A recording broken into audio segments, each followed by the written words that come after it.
La bienvenida a los telespectadores de Popular Televisión y de BO7.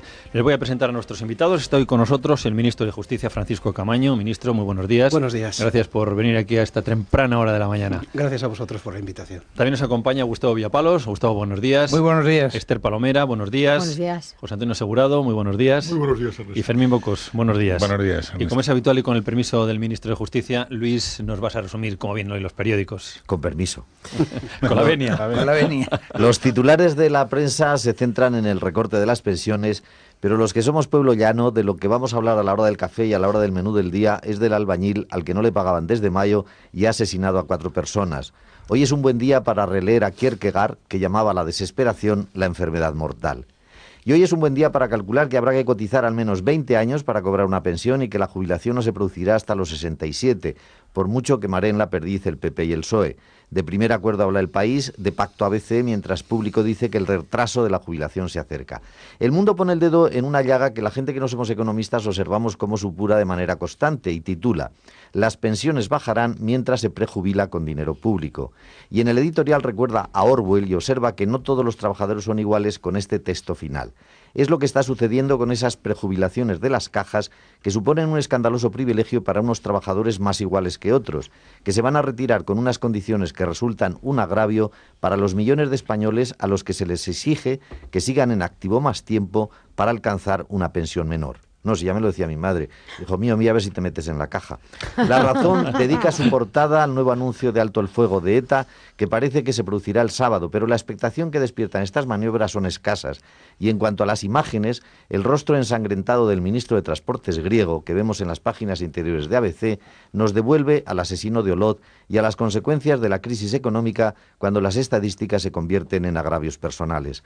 Hegel, que estudió con el poeta Hölderlin, decía que las verdaderas tragedias no resultan del enfrentamiento entre un derecho y una injusticia, sino que surgen del choque entre dos derechos. En fin, no vaya al médico, más Platón y menos Orfidal. Gracias, Luis. Bueno, hay muchas cosas de las que hablar: jubilaciones, economía, caos de los controladores, la carta que se comprometen a volver siempre a sus puestos de trabajo y no tener ningún problema en Navidad ante el Estado, la prórroga del estado de alarma. Pero si le parece, ministro, un pequeño comentario, una reflexión sobre la noticia, como decía Luis, que está hoy en los cafés, ¿no? Este hombre desesperado que se va ayer a un bar, mata a los 2 constructores que le habían contratado, va a la caja y pega 2 tiros, que es el extremo de la frustración o de la impotencia. En fin, un drama realmente que sí, a todos nos conmueve cuando pasan estas cosas, ¿no? Sin duda, además España, por fortuna, es un país donde este tipo de delincuencia no se produce, a diferencia de otras sociedades, por ejemplo las anglosajonas, donde hay este tipo de delincuencia más presente. España, por el contrario, es un país de unas tasas de delincuencia bastante por debajo de la media europea, pero y es verdad que cuando se produce un efecto de estos a todos nos impacta quizá mucho más. Son personas que en la sociedad en determinados momentos pues sufren situaciones de esta naturaleza debido a la crisis, depresiones, etcétera, etcétera. Nunca se sabe cómo pueden responder. Y por tanto ese tipo de delincuencia siempre va a estar presente allí donde haya seres humanos, pero lo importante yo creo subrayar que a pesar del impacto mediático que tienen estas noticias, es bueno que los españoles sepan y nuestros oyentes que España, afortunadamente para todos, y eso se debe solo a los españoles, es una sociedad con un tipo de delincuencia primero y con unas tasas de delincuencia por debajo de la media europea y por tanto, digamos, muy aceptables en el entorno de los estados democráticos. Pero esto sí me permite, ministro, aunque yo creo que no deberíamos forzar la conexión entre las consecuencias de la crisis y este tipo de casos, ya tiene un precedente. Hace 3 semanas, diferente, en Hospitalet, un padre de familia que había intentado sin éxito conseguir una prórroga del ayuntamiento porque vivía en una vivienda social y demás y le iban a desahuciar, compró una cuerda y a las 5 de la tarde se ahorcó en el parque en el que jugaban todos los chicos del barrio. Hombre, este caso es completamente distinto porque parece que Pere Puig, el hombre este que ya ha hecho lo que tenía que hacer, pues ha tenido un ataque de locura o ha sido el resultado pero la concatenación de antecedentes vinculados con la desesperación porque se quedaba sin trabajo, porque le iban a desahuciar y porque no podía cobrar el talón con el que le pagaban lo que le debían, quizá nos conectaría en algún sentido con la crisis, ¿eh? Yo creo que la conexión... Y con el paro. Sí, yo, Fernando, creo que la conexión se produce sencillamente porque los dos temas nos ocupan y nos preocupan, pero siempre se ha dado este tipo de situación depresiva. Incluso en épocas de bonanza económica hay despidos Y hay personas que abordan mal su situación personal, con independencia de los contextos económicos generales. Hay personas que abordan mal situaciones profesionales, no le han dado un ascenso y reaccionan de manera tal. Por tanto, yo creo que no deberíamos establecer, salvo una estadística de la que yo carezco en este momento, una vinculación directa entre la crisis y este tipo de delincuencia. Es cierto que las crisis económicas no favorecen, como no puede ser de otro modo, porque hay inquietud, pero es también cierto que este tipo de conductas muy puntuales, de la gravedad como la que estamos hablando, se producen igual con o sin crisis económica porque afectan a situaciones muy personales, patologías muy psicológicas muy propias. Quisiera conocer su opinión sobre una reflexión personal que me he hecho esta mañana. Es decir, efectivamente tiene usted probablemente razón en que España todavía no tiene esa delincuencia o esta, digamos, filosofía de ataques personales tan altos, pero yo tengo la sensación que con 4.600.000 parados, 700.000 que tenemos, lo que está actuando de válvula de compresión es el enorme crecimiento de la economía sumergida. Es decir, en estos momentos, y me gustaría su opinión como ministro y miembro del Gobierno, en estos momentos, ¿se da usted cuenta, para usted tiene realmente tanta importancia el hecho de que un 20% de la población en estos momentos esté en economía sumergida, con la corresponsabilidad que tienen los empresarios que les contratan, evidentemente, con la corresponsabilidad de los trabajadores que admiten eso y, sobre todo, con el impacto brutal que tiene en la falta de recaudación fiscal? Me gustaría conocer su opinión. Primero, me preocupan, como no puede ser de otro modo, esos 4 millones ya y muchos de españoles que se encuentran en una situación de desempleo. Esa es la primera línea de trabajo del Gobierno. En ello estamos volcando todos nuestros esfuerzos y esperemos que todas las reformas, que siempre son lentas porque necesitan un tiempo para ser operativas y sobre todo que también la situación internacional ayude, podamos generar progresivamente empleo y riqueza. Es cierto que nuestro país, no de ahora, desde hace años va acumulando, también por los sectores económicos productivos que le son propios, una economía sumergida, digamos, casi sistémica, ¿no? Vinculados a ciertos sectores que todos conocemos, el turismo, etcétera, etcétera. Hay mucha economía de temporada y eso genera también elementos de economía sumergida. Todas las economías la tienen. En nuestro país, efectivamente, está por encima de los niveles que quisiéramos aceptados. Me consta que el Ministerio de Economía y Hacienda, y particularmente la Agencia Tributaria, está extremando los controles, igual que la Inspección de Trabajo, para ir verificando en estos tiempos, además, que se cumple la legalidad, porque en efecto el daño que producen, aunque en apariencia pueda pensarse que es un beneficio, porque en el fondo, a pesar del desempleo, hay trabajo y algunas personas pueden hacer este tipo de análisis, lo cierto, y creo que vamos a coincidir, es que es verdaderamente desastroso para una economía su existencia, no solo porque es una competencia desleal, que todos vemos a la primera, sino porque creamos una cultura de incumplimiento de la legalidad en el trabajo. Enseguida, la actividad empresarial. Enseguida vamos a ir a la justicia, pero un detalle más, por lo menos, de la crónica del día. Estamos hablando de las jubilaciones. Da la impresión de que se llegan a unos acuerdos que la inmensa mayoría no entendemos, porque es un acuerdo en el desacuerdo. Porque, es decir, sabemos que se va a ampliar el plazo, pero no sabemos si es a 20 o a 25 años. Todavía no sabemos si la de jubilación va a ser a 65 o a 67. No sabemos si hay otras soluciones alternativas. En fin, yo creo que es una preocupación para muchos pensionistas, más que los de ahora, los que van a ser dentro de unos años, ¿no?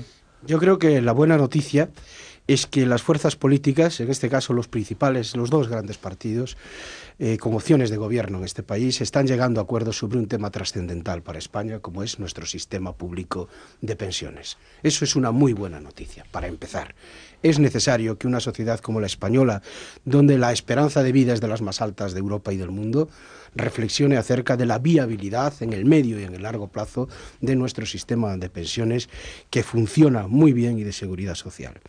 Por tanto, que haya ahí un acuerdo, sobre todo frente a los elementos especulativos de los mercados, nos da un respaldo y da un sentido de responsabilidad de quienes están llevándolo a cabo. Que ese acuerdo no puede ser en un primer momento, que es lo que se está hablando en el Pacto de Toledo, un acuerdo acabado, sin duda. Tendrá que ser un acuerdo de principios.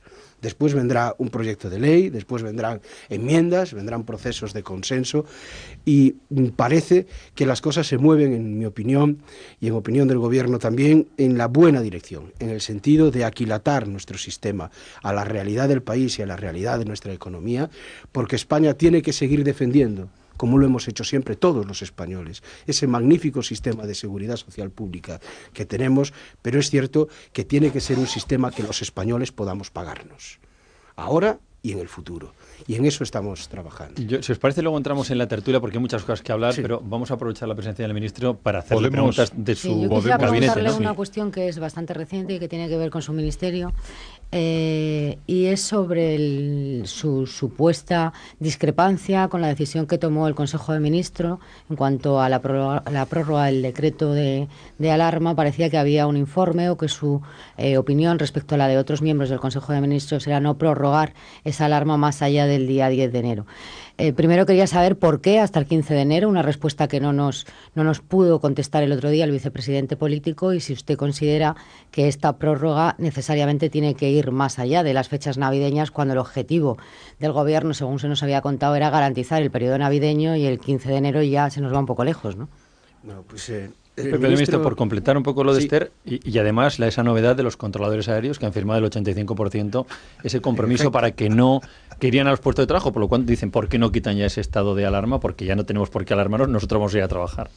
Pues en primer lugar, el ministro de Justicia participa plenamente de la primera decisión, la declaración del estado de alarma. Creo que es plenamente constitucional, creo que se ajesta a la ley y que se dan todos los presupuestos que una interpretación razonable de la legalidad y de la Constitución se deduce. Y en cuanto a la prórroga, nosotros siempre hemos considerado también, y por tanto no hemos tenido ningún tipo de reparo a que esa prórroga no solo está prevista en la ley, en primer lugar, sino que se dan las circunstancias para que se produzca.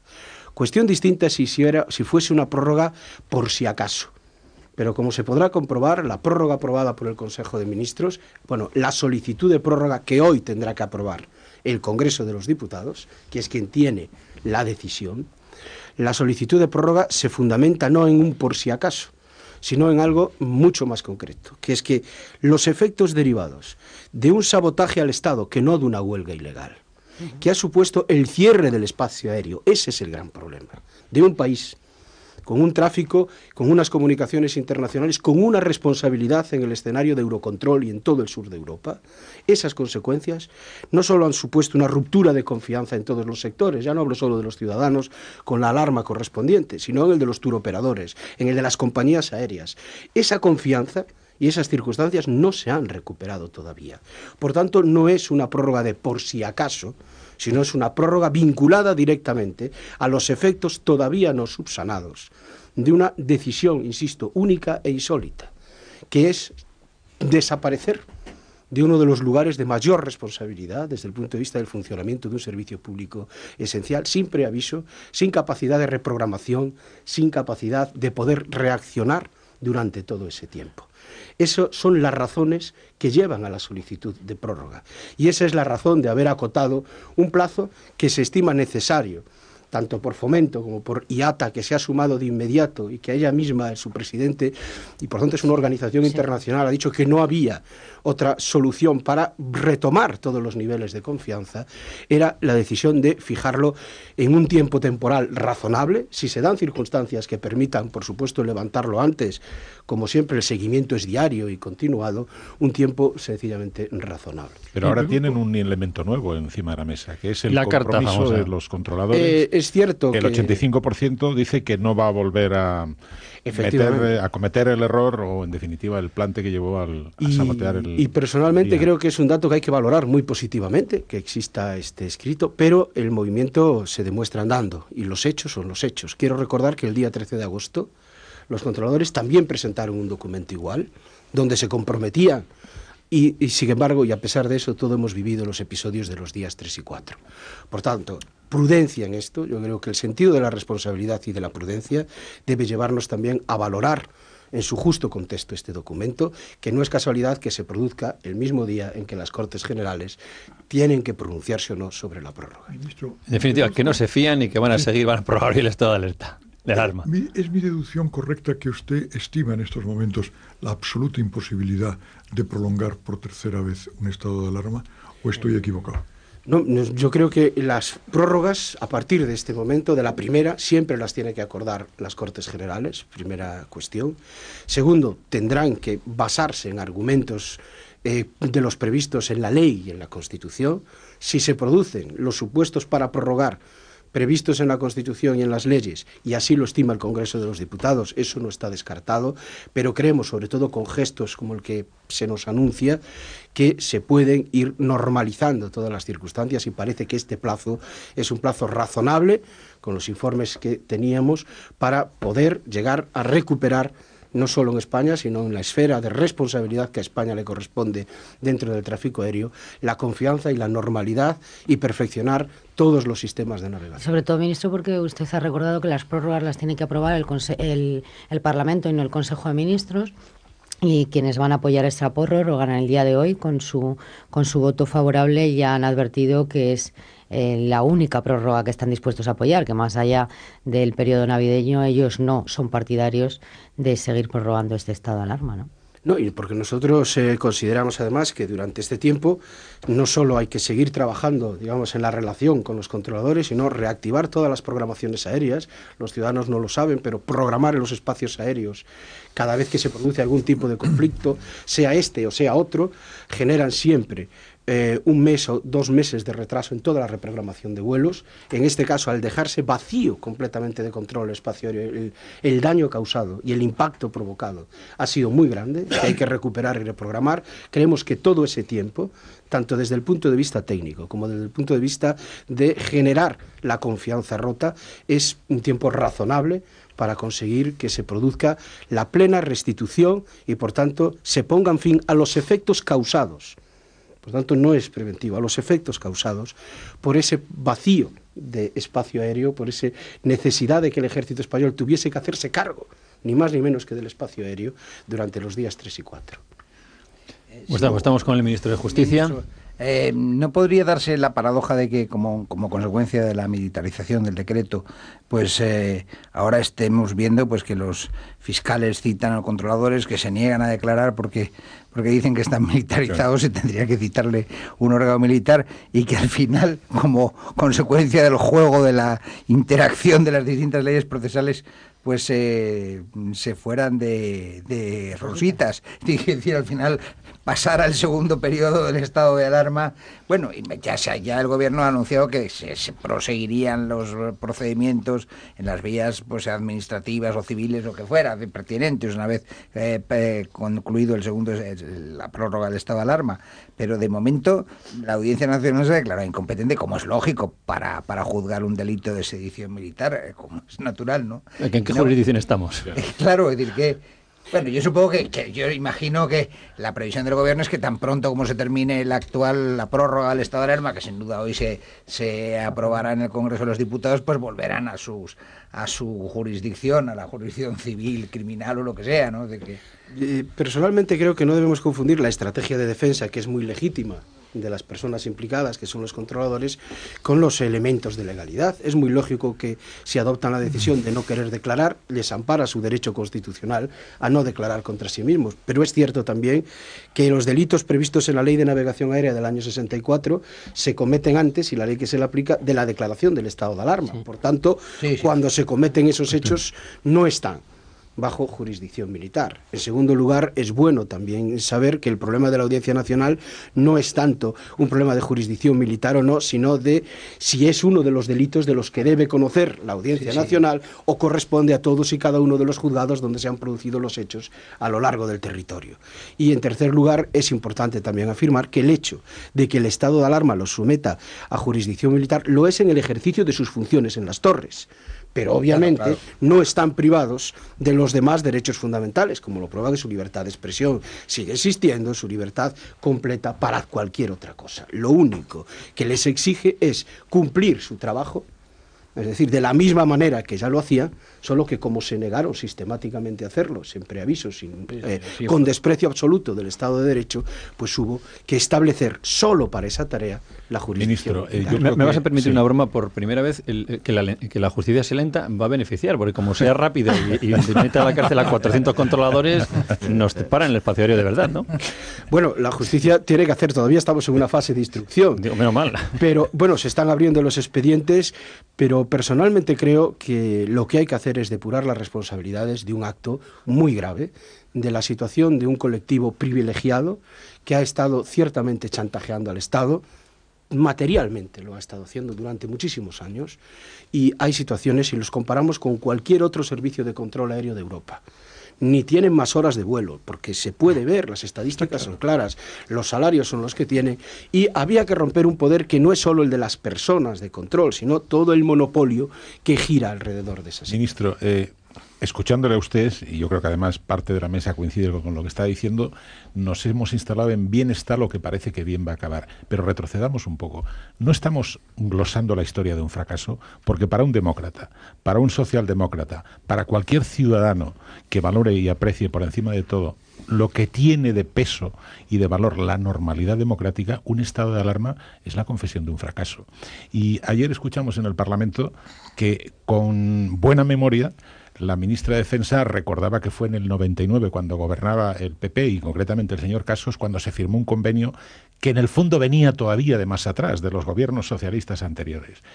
En definitiva, han tenido los responsables políticos, no digo usted porque usted es reciente en formando parte del gobierno, han tenido como poco 11 años, si no 15 o 16, para que no se enquistara este asunto.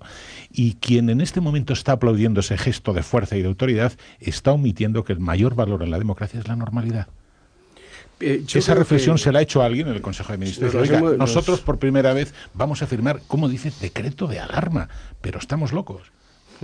Primero, el decreto de alarma, lo que más alarma de él, el presidente del gobierno lo decía en su intervención, es el nombre. Ya, es que es decir, esto es lo primero. Segundo, si se llega a él es porque en nuestro país, y por seguir con el hilo de tu reflexión, lo que sí sería un fracaso es que una democracia como la española siguiese manteniendo un colectivo privilegiado como era el de control. Ese sería el segundo fracaso. Ese sería un gran fracaso de la democracia. Esa es la obligación de un gobernante, y su responsabilidad es utilizar todos los instrumentos legales y constitucionales a su alcance para solventar una situación tan grave como era la que se vivía, por una parte, garantizar derechos fundamentales de los ciudadanos, en segundo lugar, cosa que hemos hecho, muy importantes también. Que claro, siempre pensamos que los derechos fundamentales son los tradicionales, pero en las sociedades actuales, el poder moverse y las imágenes de la persona buscando a su padre que tenía que enterrar y que no aparecía, lo hemos vivido todos de una manera u otra, y ahí sí hay derechos, sí hay sentimientos de la gente, y además en zonas donde hay afluencia masiva y con unos altos niveles de riesgo potenciales. Por lo tanto, la responsabilidad de un gobierno es hacer frente, y si el único instrumento que tenemos, porque entre otras cuestiones hay una sentencia del Tribunal Constitucional que impide utilizar el arbitraje obligatorio, que sería una solución legal posible, pero no la tenemos a nuestro alcance, para poder solventar conflictos de esta naturaleza, lo que se le debe pedir a un gobierno, en mi opinión, es que actúe responsablemente, que busque dentro de la legalidad una solución. Eso es lo que hemos hecho, y es cierto que el estado de alarma en el nombre. Incluso hay algunos colegas míos, digo, de derecho constitucional, que dicen, no, lo correcto sería el de excepción. Claro, y a algunas personas le puede parecer que es menos, pero es que es muchísimo más grave. Por lo tanto, es la forma más atenuada. Tenemos memoria de lo que significan los estados. ¿Me vais a permitir? Dentro de la Constitución y la ley que un gobierno tenía a su alcance en ese momento para poder afrontar con rigor este problema. Ministro, ¿me va a permitir una pausa? Y vamos a hablar de su amabilidad que esté aquí con nosotros. Así son las mañanas de la COPE, con Ernesto Sáenz de Buruaga.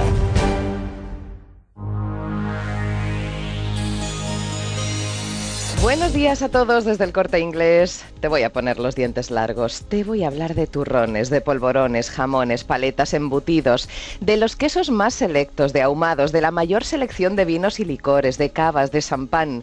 Todas las cosas ricas que puedas imaginar están en el supermercado de El Corte Inglés. Todo lo que necesitas para celebrar estas fiestas como nunca, con el mayor surtido, la máxima calidad, con tus marcas favoritas, las que tú prefieres, porque nos gusta estar con nuestra gente y compartir con ellos las cosas buenas de verdad. Esta Navidad más que nunca ven al supermercado del Corte Inglés. Lo bueno une, no lo olvides. Ven si quieres este domingo, día 19, puedes comprar en todos nuestros centros comerciales, excepto en Navarra y País Vasco. Recuerda que Opencore abre todos los días del año de 8 de la mañana a 2 de la madrugada. Y para tus compras de bricolaje tienes Bricor Sanadú en Arroyomolinos, Madrid, abierto todos los días, incluso los festivos. Es como tu bricolaje de guardia. El Corte Inglés, patrocinador oficial de Xacobeo 2010.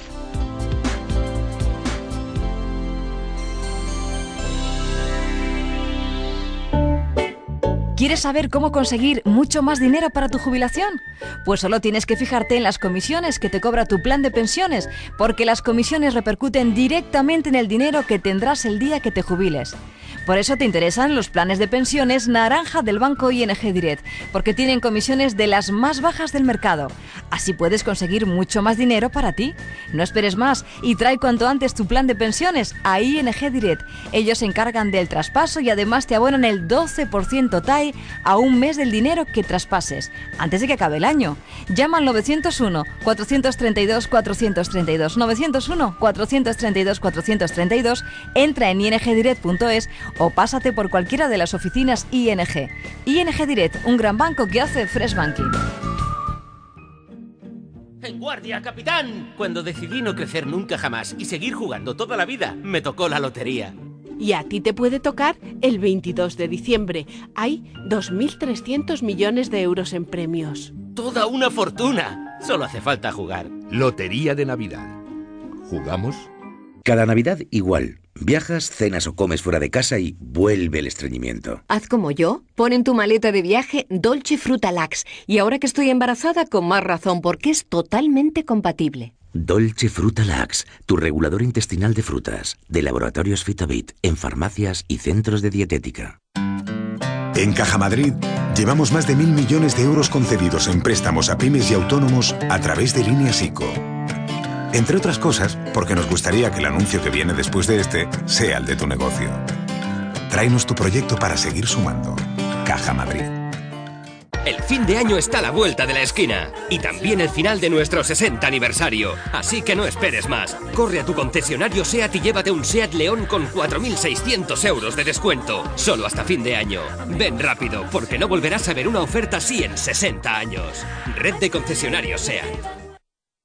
Si ya cumplió 55, no le quepa duda de que ese fue su cumpleaños más feliz. Porque con el nuevo catálogo para mayores de 55 años de Viajes El Corte Inglés, podrá viajar a precios inmejorables con todas las garantías. Costas, balnearios, islas, cruceros, circuitos, Europa, Caribe. Ofertas con plazas limitadas, de venta inmediata y con el mejor precio garantizado. Además, pago en 3 meses sin intereses. Informes en Viajes El Corte Inglés sobre el programa Vacaciones para mayores de 55. Y que cumpla muchos más. Antonio, ¿paseamos? ¿Pero qué haces con la maleta? Pues que vamos a pasear a París. Tu jubilación mejor con un plan de pensiones BBVA. Hoy bonificamos tus aportaciones hasta un 4% y mañana mejoramos tu jubilación. Sí hay futuro. Consulta condiciones en tu oficina BBVA. BBVA, adelante. Solo un maestro excepcional podía volver a conseguirlo. Alejandro Fernández, el precursor de la Ribera del Duero y creador de Pesquera, presenta un tempranillo zamorano en estado puro. Dehesa la granja, fruto de la experiencia de toda una vida. La expresión más rotunda de la obra de un maestro. Dehesa la granja, el capricho de Alejandro Fernández. Mi nombre no les dirá nada, pero fui el precursor de la publicidad en el automóvil. El primero en poner el cartel. Me venden pocos kilómetros, duerme en parking. Y quería decirte que con Línea Directa puedes dar partes por teléfono. Los grandes del motor recomiendan Línea Directa. Y ahora tienes un todo riesgo a precio de terceros. Llama al 902-123-197. 902-123-197. Línea Directa, una compañía Bankinter. Cuando te encuentres rodeado de claxons, de sirenas y de villancicos, piensa en bonos del Estado. Cuando estén cerrando la tienda, pero tú todavía no sepas qué regalar, piensa en bonos del Estado. Mientras estás en el ojo de un huracán de sobrinos que corren, gritan y no se cansan, piensa en bonos del Estado. Piensa en la absoluta tranquilidad de saber desde el principio lo que vas a ganar. Compra bonos del Estado en tesoro.es. Elige Tesoro Público. Gobierno de España. A ver, Manolo, repasemos las citas que tenemos hoy en el taller. Un Golf para un cambio de aceite, un Polo para una revisión de frenos, la puesta a punto del trineo de Santa Claus... ¿Perdona? Santa Claus, ya sabes. ¡Oh, oh, oh, oh! Ya sé quién es Santa Claus, pero ¿qué hace en este servicio oficial Volkswagen? Pues poner su trineo Volkswagen en las mejores manos. Servicio oficial Volkswagen. Profesionales cualificados, recambios y accesorios originales y un servicio inmejorable. Para el trineo de Santa Claus y para tu Volkswagen. Como en Volkswagen, en ningún sitio. Es mejor, mucho mejor, poder disfrutar de la Navidad con precios como este. Ahora en Hipercor tienes un jamón ibérico de cebo, de 7 a 8 kilos de peso, por solo 89 euros la pieza. ¡Qué suerte en Navidad tener Hipercor! Mucho más, mucho mejor.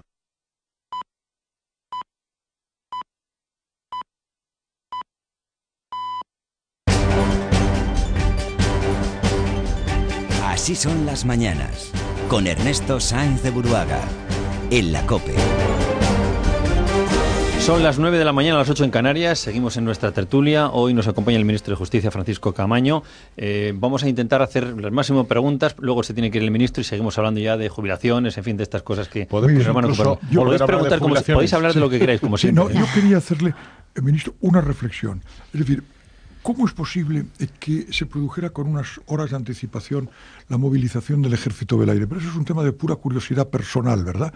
Y la segunda reflexión es, usted como ministro de Justicia, con la experiencia que tiene realmente y con la posibilidad de ver qué es lo que va a pasar en los próximos meses, ¿cómo cree usted que va a influir todas estas medidas contra los controladores? Ayer leía, yo no tengo ningún tipo de información privilegiada, que se han pedido el embargo de los bienes personales de algunos de los controladores. Por supuesto, yo sufrí la huelga, estoy completamente de acuerdo. Tal vez incluso con una razón distinta a la que se ha dicho. Yo creo que el daño que se ha hecho a la imagen de España es absolutamente intolerable, ¿verdad? Un país que recibe 40 y tantos millones de turistas, pero en fin. Entonces, ¿qué influencia va a tener este tema? Porque claro, las medidas van a ser muy duras. No vamos a tensar. Estoy completamente de acuerdo con que sea. No vamos a tensar la cuerda de una manera extraordinaria, como decía Firme antes. Esto no puede terminar en una tercera, me parece que era en una tercera prórroga. Yo creo que no puede terminar. Entonces, hemos tenido 11 años. Llevan ustedes negociando un año. ¿Esto cómo puede terminar? Bueno, respecto a la movilización, quiero recordar que antes de declararse el estado de alarma ya se declaró la militarización del estado aéreo, del espacio aéreo español, por el decreto del presidente del gobierno directamente, con lo cual hubo una preparación, digamos, previa. Lo curioso fue que a pesar de eso... ¿Tenían ustedes información entonces de que se estaba gestando algo? Leían los no, es que, ¿no? Sencillamente, si uno veía la interpretación que estaban haciendo los controladores de las torres de Santiago de Compostela, por caso porque los padecía directamente, llevaban ya un mes y pico considerando, con una interpretación absolutamente insólita de la legalidad, porque es absolutamente insólita, que sus horas de trabajo no eran las horas de navegación aérea, stricto sensu, sino que se incluía todo, con lo cual nos aproximábamos a fin de año y progresivamente nos íbamos quedando sin controladores en todas las torres de control. Eso motivó el decreto ley donde se especifica, solo se hace una corrección, no se altera nada, que donde pone horas son horas aeronáuticas, como se interpretó toda la vida. A partir de ahí deciden adoptar la posición de abandono absoluto, irresponsable, sin previo aviso, sin nada, de abandonar el espacio aéreo y todo el control, y a partir de ese momento la primera medida es la de militarizar el espacio aéreo. Se les comunica y hay un primer decreto. A partir de ahí el Ejército del Aire trabaja de inmediato, conoce perfectamente las torres, conoce perfectamente el sistema aeroportuario español desde el punto de vista del control de tráfico y va tomando esa posición. A pesar de ello, no quisieron volver a las torres, a pesar de todo ello, y por tanto fue necesario adoptar, y yo creo que hicimos lo que teníamos que hacer, el estado de alarma. Respecto a cómo salir de la situación, en este momento hay varias líneas de trabajo distintas. No solo se están formando más controladores aéreos, no solo se está estableciendo un régimen legal, digamos, más normalizado respecto a los instrumentos de control y de tráfico que existen en otros estados homologables a nuestro país, un marco normativo más correcto, sino que además, y yo creo que hay que hacerlo, se van a depurar las responsabilidades penales y civiles correspondientes, porque el daño causado ha sido enorme y la irresponsabilidad muy grande. Por tanto, hay unas investigaciones penales abiertas por los delitos previstos en la ley del 64, hay unos expedientes disciplinarios de suspensión de empleo y sueldo y pérdida eventual de licencia para ejercer el control aéreo que se están tramitando también por las autoridades administrativas pertinentes, y en los tribunales, en efecto, empezará a depurarse una cadena de responsabilidades civiles que los jueces tendrán que ir a mí me gustaría, si me lo permite, volver a lo de las pensiones. Ha calificado usted, y no estaba solo en ese adjetivo, el preacuerdo, el acuerdo en ciernes entre el PP, el PSOE y algunas otras fuerzas políticas respecto de las pensiones. A mí me parece que más que una buena noticia es una noticia muy triste, porque resulta que el primer acto de consenso, después de el precedente que fue para avalar a los bancos, acuerdo PP-PSOE, es para recortar en definitiva las pensiones, porque si ampliamos el criterio de cálculo, al final, por lo que es la evolución de los salarios y demás, el pensionista, va a cobrar menos. Y no digamos ya si otro derecho adquirido, que es el que uno pueda jubilarse, hablo del día que nos asiste a los 65, se alargará a los 67. O sea, resulta que no se ponen ustedes de acuerdo en nada, me refiero PP-PSOE, las dos fuerzas mayoritarias, y el día que empiezan a ponerse de acuerdo es para recortar derechos. Mire usted, es una noticia más bien triste, ¿no? Se puede ver así, como un día para recortar derechos o como un día donde se es responsable para hacer viable un sistema que todos los españoles queremos y deseamos. Y la viabilidad de un sistema como el nuestro no depende solo de una mera voluntad política, sino de circunstancias materiales evidentes. Que la población española vive hoy muchísimo más que cuando se establece el sistema que tenemos, es una verdad que todos podemos compartir. Cuando en las últimas leyes de los años 40 se cierra el sistema de seguridad social y se fija la edad en 65 años, la media de vida de un varón español es de 55. Por tanto, estaba pensada una edad de jubilación a la que no llegaría una gran parte del sistema. Hoy tenemos 65 y todos sabemos que las expectativas de vida se sitúan 20 años más allá. A los 60 en Francia, un país que siempre ha ido por delante nuestro. Sí, pero el resto, pero se está cambiando. Bueno, todos. Se está intentando cambiarlo. Se está intentando cambiar. Alemania lleva ya 3 huelgas generales. Sí, Alemania la ha cambiado, pero yo creo que esto lo tenemos que ver desde dos opciones. Creo que Fermín está en contra, ¿eh? Sí, yo discrepo. En el caso de Europa, una cosa que discrepo fundamentalmente. Inequívocamente en contra. Y es más, en este momento creo que me hago eco, sin tener ninguna capacidad, digamos, sensorial, luego haremos de la debate, mayor parte de lo que opina nuestra audiencia. Nosotros como gobierno creemos que es un deber de responsabilidad hacia los españoles decirle que nuestro sistema hoy efectivamente es solvente, no tiene problemas, pero que si seguimos así, sin adoptar medidas necesarias y de ajuste del mismo, debido básicamente al cambio de vida y de los hábitos de vida y de quienes tienen esas prestaciones, que han llegado muchos más. Es que hoy al sistema hay muchos más colectivos que estaban excluidos de ese sistema. Si lo queremos universal y viable, tenemos que adoptar algunas medidas. Yo discrepo de la urgencia. Pero quieren preguntar todos, yo le voy a pedir nada más una cosa. En el mismo día que se está negociando lo de las pensiones, también sabemos algo que puede resultar escandaloso a la opinión pública, es decir, esas prejubilaciones anticipadas que se anuncian en las cajas. Con 55 años se va a cobrar el 95%. Y vamos a tener unos jubilados de lujo frente a otros jubilados que van a haber disminuido su poder adquisitivo. Se ha hecho ya en algunas empresas muy poderosas con muchos beneficios, como Telefónica, se ha hecho en Radio Televisión Española, se ha hecho en algunos bancos, y entonces da la impresión de que va a haber aquí jubilados de primera y de segunda. Las épocas y las zonas de transición siempre ocurre lo mismo, pero las leyes rigen en los momentos en que rigen. Hoy el sistema legal español permite, con la ley en la mano, todavía ese tipo de operaciones. Esperemos que con la nueva reforma, por tanto, no sean viables en ningún caso. Jubilaciones anticipadas. Pero hombre, que lo hagan. ¿Nos está anunciando una reforma? Ministro. No, se está anunciando una reforma, pero la reforma tiene que ser aprobada. Hoy hay que acortar otra situación que debemos todos tenerla presente. Pero, ministro, lo que es absolutamente evidente es que eso es una injusticia feroz. Yo estoy completamente de acuerdo con su filosofía. La situación es un tema de cálculo actuarial, no ofrece la menor duda. Pero esta mañana nuestro director decía una cosa que creo que a ustedes se les ha quedado realmente... A ustedes y al PP se le ha quedado corto. Es decir, tendríamos que hacer la jubilación a la carta. No, este país no puede prescindir de una cantidad de personas Eso es muy razonable. que tienen a los 65 años un bagaje de experiencias de tal categoría que denle ustedes un aliciente, por favor, aunque sea un 1% por cada año que trabajen más, por favor. Es decir, procuren ustedes incentivar a que la gente se jubile más tarde y a lo mejor tendrían ustedes una posibilidad de no tener que plantearse el tema. Ministro, ya lo sé, pero perdón. Si no se desincentiva, Gustavo, yo llevo 40 años de servicios en la administración, me quedan 10, o sea, pues a partir de ahora voy a cobrar lo mismo si presto 50 años de servicios que si presto 40. Yo creo que debía haber, aunque fuera una cosa simbólica, en fin, algo que... Yo estoy jubilado.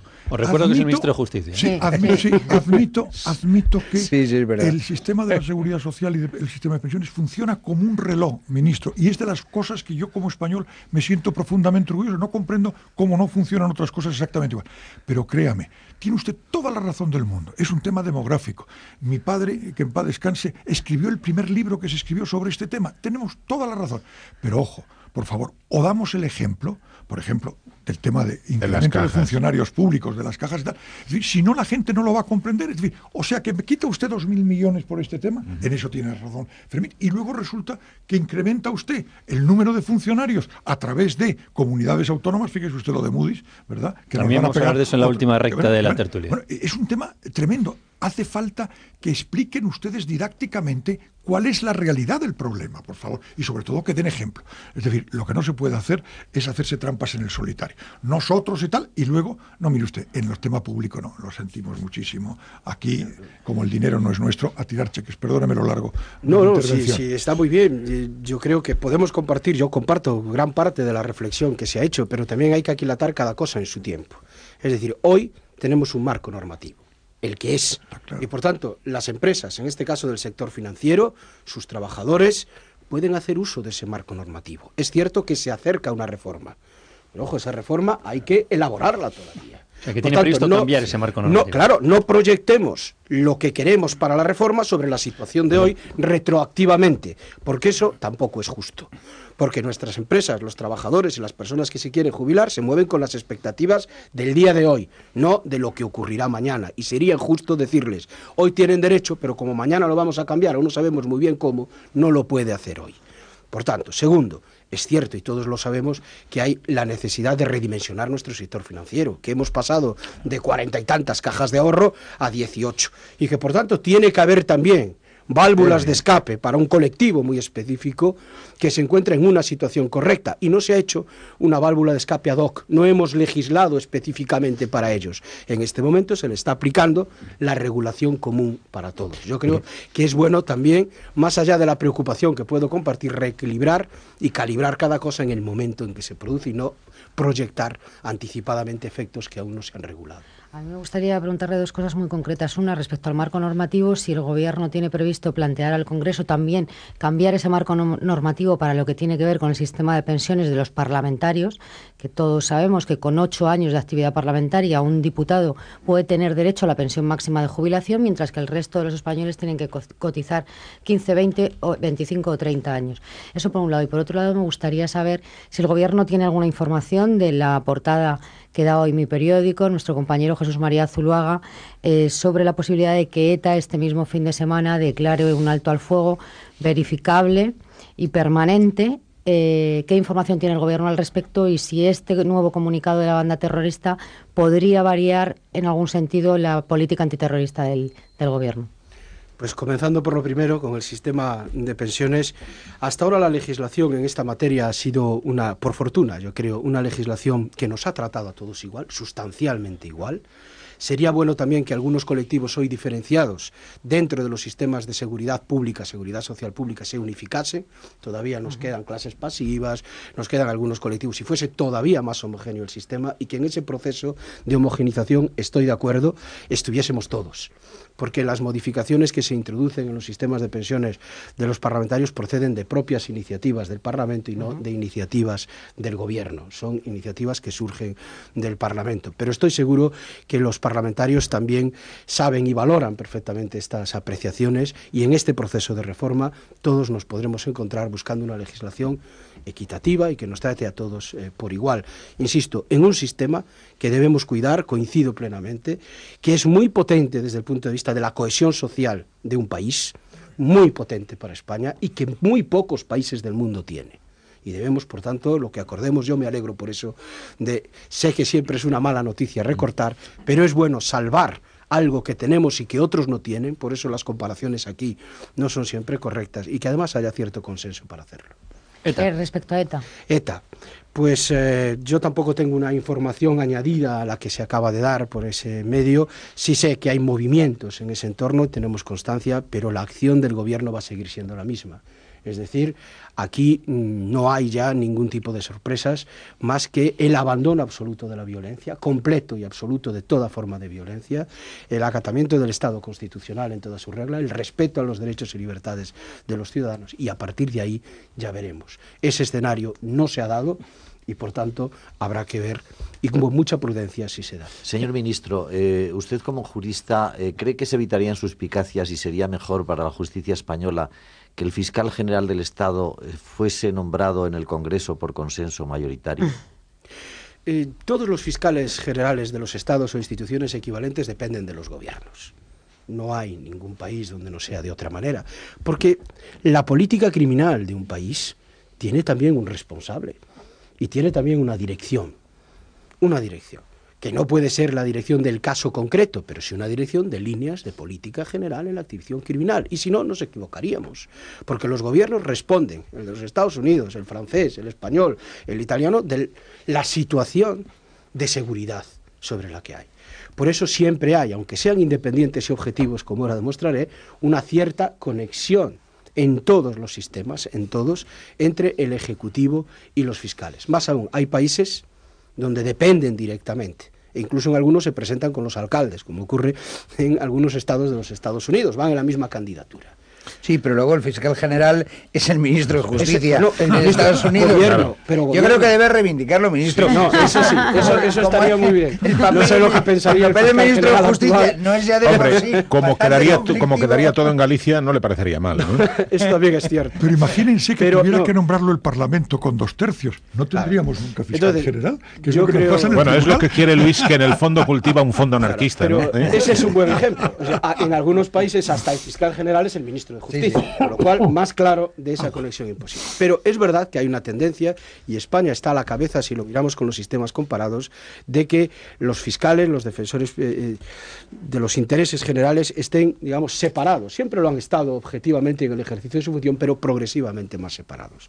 Pues bien, quiero recordar que ha sido con este gobierno cuando se aprueba el Estatuto Orgánico del Ministerio Fiscal, y que es en ese Estatuto Orgánico cuando se cambia la posibilidad, por primera vez, de que quien haya sido nombrado fiscal general del Estado pueda ser cesado por el gobierno. Por tanto, sí tiene independencia. Una vez nombrado, solo puede ser responsable por las causas, fallecimiento, en fin, las causas tasadas en la ley. No puede ser cesado por el gobierno desde la aprobación de esa ley. Y en segundo lugar, hay un hearing parlamentario, digamos, previo, de la persona que va a ser, o de los candidatos posibles a fiscal general del Estado. Por tanto, el gobierno sí comparte esa preocupación, y los fiscales generales, a partir de la reforma del Estatuto Orgánico que hemos llevado a cabo, ya no tienen esa estricta vinculación con el Ejecutivo que tenían antes de esa reforma. Ministro, me gustaría volver a lo de las pensiones. Ya sé que no depende de usted. Perdona, por no abandonar el tema de los fiscales, si no te importa. Hablaba de la independencia del fiscal general, pero la pregunta sería hasta qué punto los fiscales tienen libertad de actuación e independencia en sus decisiones, porque están sujetos al principio de jerarquía, por ejemplo, ¿no? Y estaba acordándome del caso de Garzón, que los fiscales actuaron como actuaron, ¿no? Los fiscales están sometidos a lo que se llama el principio de unidad de acción, que es algo distinto, y es razonable que sea así. Es decir, los fiscales tienen que mantener una política común en la persecución de los delitos y en la defensa de los derechos y libertades, porque no sería razonable que un fiscal mantuviese una acusación ante determinada conducta en un lugar de la geografía, en un pueblo español, y en otro de manera distinta. No sería absolutamente justificable. Ahora bien, en cada asunto, y siguiendo las instrucciones, que son siempre generales, las circulares, de cómo interpretar un delito, de cómo interpretar una norma legal, de cómo actuar en la jurisdicción de menores, de carácter general, dentro de eso cada fiscal es un profesional que ha estudiado su carrera, que tiene su oposición, que es objetivo en el ejercicio de sus funciones, que se acierta y se equivoca, como todos los profesionales, pero que día a día actúa con criterios propios, respetando esas instrucciones de carácter general que da la Fiscalía General del Estado. Sí, digo que volver un momento a lo de las... En última instancia, un fiscal que esté en desacuerdo con las instrucciones que ha recibido puede pedir que se le sustituya por otro. Efectivamente. Tiene ese derecho. Ese día titularíamos con el cuerpo más grande, porque sería una excepción que desde... En fin, no quiero remontarme a Roma, pero bueno. Hay casos. Nos quedan 5 minutos. Volviendo a lo de las 5 minutos nos quedan, vamos a aprovecharlos. No es exactamente lo de Irlanda, país cuyo sistema financiero ha tenido que ser intervenido y apoyado desde la Unión Europea, y algunos de los directivos de los bancos que han provocado el problema se han adjudicado unos bonus de escándalo, pero tiene algo que directivos y trabajadores y empleados de cajas de ahorro que en este momento están siendo respaldadas por el FROP, por ese fondo que aprobaron PP y PSOE, puedan jubilarse en número de 11.000, con cargo al dinero público, en entidades que en algún caso han tenido que pasar por la UBI porque habían sido mal gestionadas, insisto, es un auténtico escándalo. Es una opinión que no necesariamente tiene usted que compartir.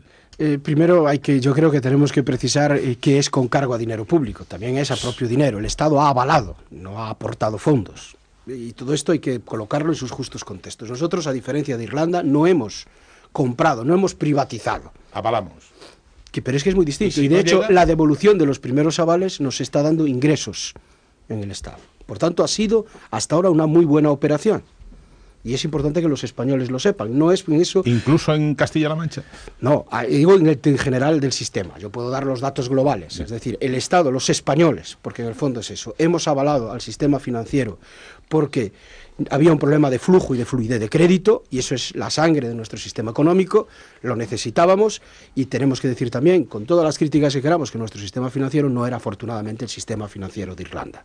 Tiene una solvencia, los S3 lo han acreditado, y por tanto muy distinta. Y ha trabajado con un rigor, y bueno es decirlo, que no tenían otros. Por tanto, han trabajado con cierto rigor, los hemos avalado, y que ahora haya un proceso empresarial, que es verdad que se ha avalado originariamente con dineros públicos, pero de reducción y de consolidación de esas entidades, que le lleve a que tiene que suprimir sucursales y por tanto personal y reducción de ciertos costes, hay que explicarlo en ese justo contexto. Yo creo que no es del todo justo, si me permiten, que se hace solo con dinero público, enlazándolo uno con lo otro. Sin entrar en el fondo de la pregunta de Fermín, ministro, yo le garantizo como empresario y como dirigente empresarial que en estos momentos el problema número uno de España es que autónomos, pequeñas y medianas empresas no tienen crédito. Por lo tanto, ojo, cuando se dice, no, hemos hecho esto para que haya flujo de crédito. Desgraciadamente, es la gran asignatura pendiente. ¿Me va a permitir? Sí, ahí solo es muy breve.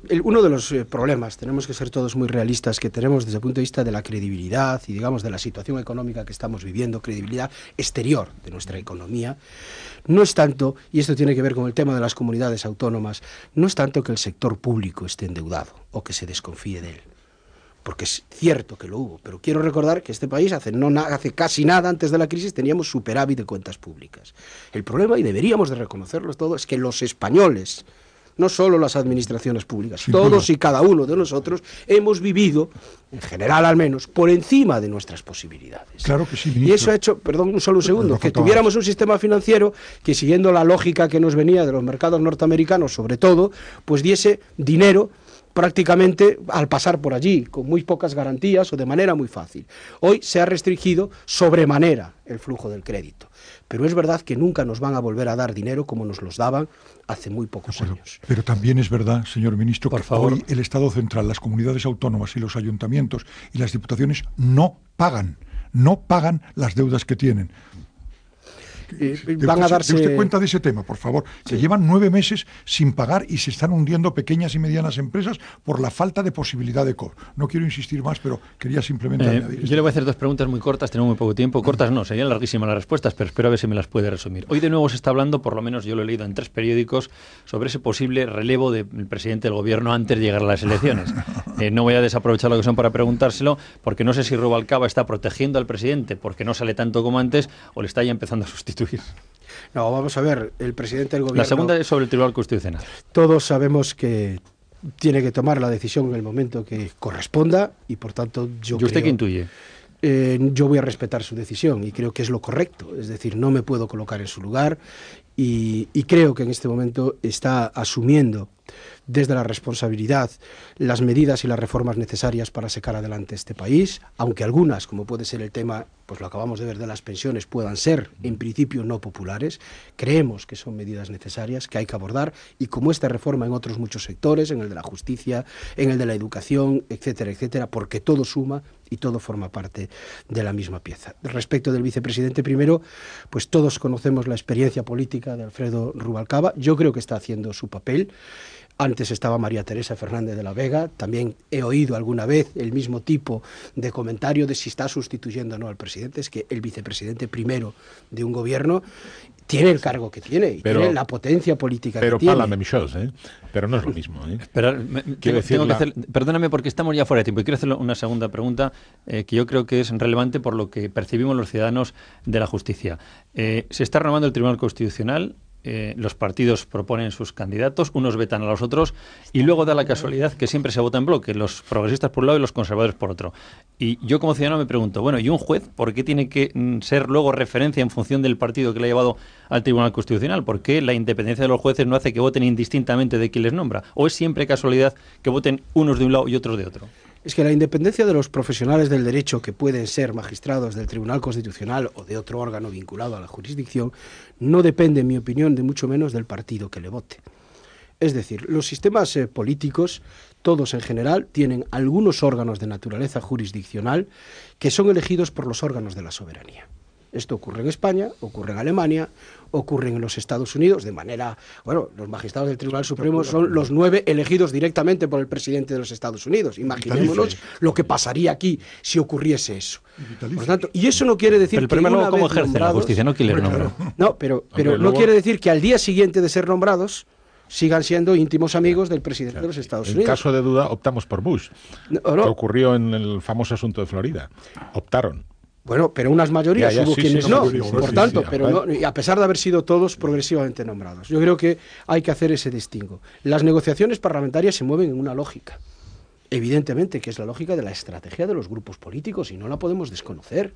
Pero sin grupos políticos que representan a la sociedad española tampoco hay democracia posible. Yo no discuto eso, yo discuto que luego los jueces siempre coincidan con los intereses de los que los han nombrado. Eso es lo que yo no acabo de entender. Bueno, hemos visto en el Tribunal, perdón, ministro, pero es que hemos visto en el Tribunal Constitucional que a magistrados como Manuel Aragón o otros muchos, es decir, no quiero singularizarle en él, que han tenido un criterio muy independiente. Pero es la excepción, al margen. Gustavo, es la excepción.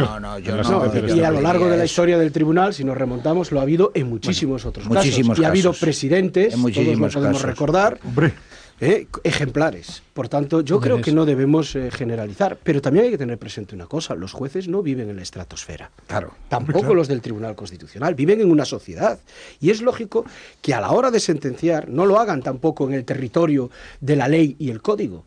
Lo hagan en los contextos sociales en los que se vive. Y yo, desde luego, quiero que hagan eso. No se pueden colgar las ideas. Es decir, es un espejo de la sociedad. Lo tenemos que dejar aquí porque nos hemos pasado, pero merecía la pena. Ministra, muchas gracias por estar